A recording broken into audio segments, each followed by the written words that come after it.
Hello guys and welcome back to Planet 40k. In today's video we're going to be talking about a little bit of speculation because Warhammer community, it was only yesterday in fact, they dropped an article about how 10th edition is going to work in terms of mustering up your army. So we're going to go through that and how it relates to the Necron players with the Necron codexes, the Necron datasheets, or the Necron index if you like, at the very start of the edition. Before we get into today's video, remember there is a giveaway ongoing at this moment in time, so if you want to get involved in the giveaway, there'll be a link in the description down below, or maybe in the top right of your screen right now, there'll be a little link for you to press, and it will take you to the giveaway information. Right, let's get on to this article. I'm probably going to show you some images while I go through this. So there's a few things that haven't changed, there's a few things that have changed, and a few things that we're going to have to put a little bit of guesswork into. So, mustering up your army, select your battle size, that's already a given, isn't it? We know that. Start your army roster, yep, choose a faction, yep. Select the data sheet or select the detachment rules. Something that is a little bit different, it's not massively different, but it is in a way. So within our index or when we get our codex, we're going to have a set amount of detachment rules. At the moment we've got dynasties, so it's going to I don't know whether it's going to take over the dynasties or whether they're going to be included as part of the dynasties. For example, they may bring out the Nihilak dynasty as a detachment rule. So that's the detachment rules you're going to be selecting. You've only got a set number of stratagems that relate to it, set number of warlord traits or whatever else that they're going to have that's unique to that specific detachment rule. Now it may not necessarily be dynasties, it may be something completely different. Maybe it's I don't know, a destroyer cult, specific faction ability. So we kind of have to wait and see what in fact that involves. That's the first point. That's a little bit of a change, but it feels a bit similar at the same time. Now the main thing I want to talk about is the picking units. It's from this photo here. You've probably seen it in the thumbnail in fact. There's a lot to go through here, which at first glance it doesn't seem like there's a lot, but there is definitely a lot. So first of all, you've got to do these 4 things when you're selecting a list.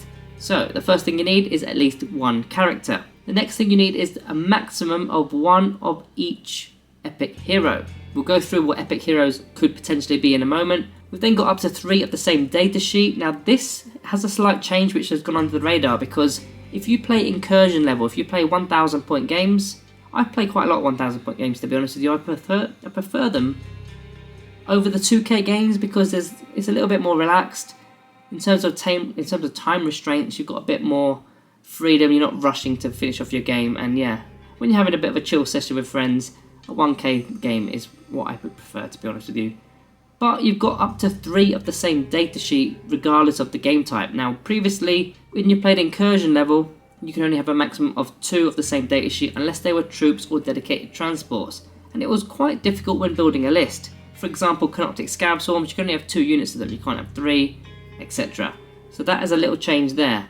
And then the last one is up to 6 of the same battle line or dedicated transport. Now you may or may not have noticed in the Termagant datasheet preview that they gave out last week, there wasn't a datasheet battlefield role within that datasheet itself. It didn't say troops anywhere.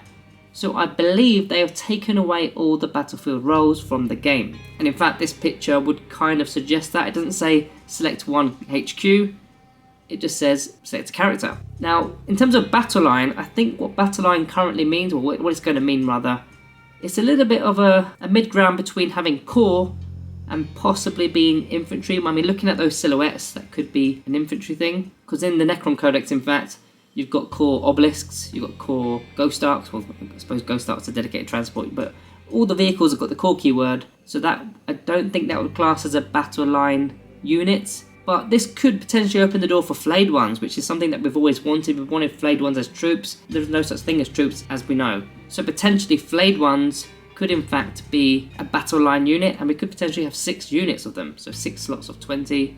That's going to be a lot of flayed ones. I don't fancy gluing all those up. Now going back to that epic hero one for a moment. Now we don't fully know what an epic hero is. I mean, could an epic hero just be a named character?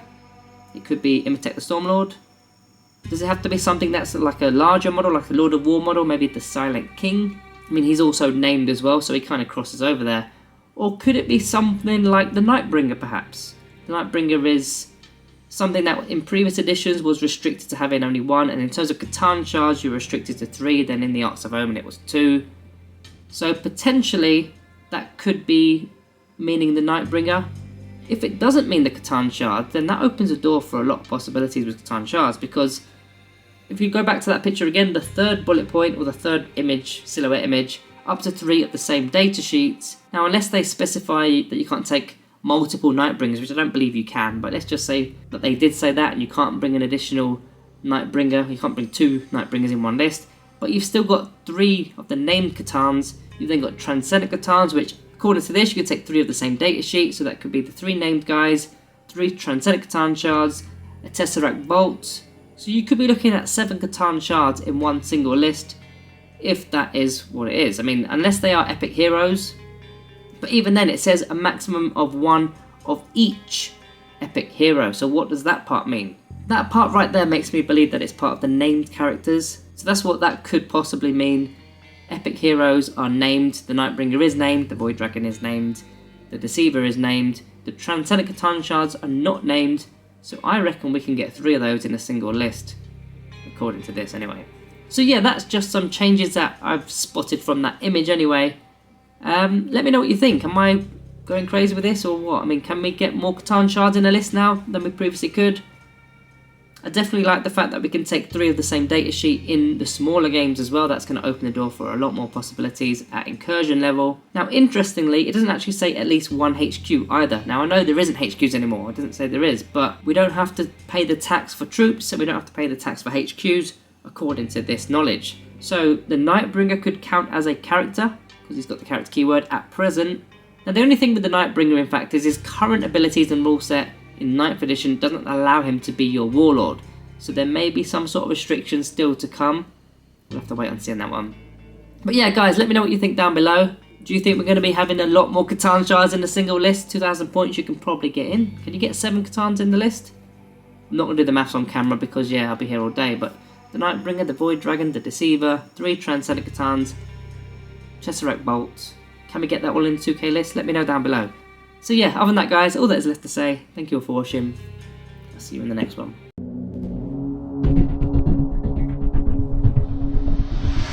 Planet 40k here. I don't know about you guys, but I love wargaming. But sometimes it's just a pain in the butt finding players for a game.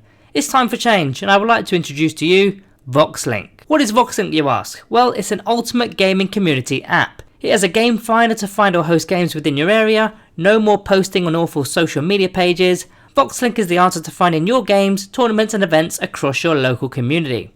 It's got a built-in message board system to arrange your games and also has its own feedback system too.